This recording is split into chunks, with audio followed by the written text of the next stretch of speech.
There's this Woody Guthrie quote that I have it on my guitar, and it says, "You write what you see." And I think that's why being on the road is so inspiring to me. You become a sponge of information and experience, and I think that that really fuels my creativity.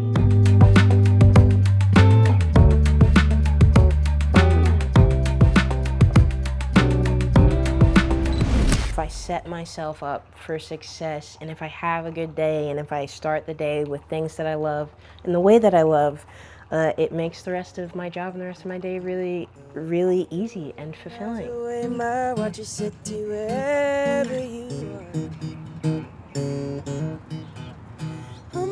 Being a touring musician and being someone who has to travel and create at this pretty constant rate, it's opened me up to a lot of really beautiful and inspiring things and experiences that I just wouldn't have had if I was sitting on the couch back in Nashville.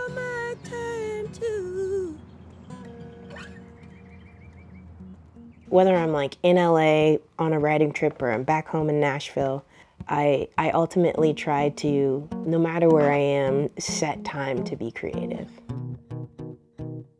The first time I ever heard my music was on SiriusXM, and it was honestly at a moment I needed to hear myself and have that bit of reassurance that maybe I'm on the right path. Easy lover, I'm never gonna break your heart.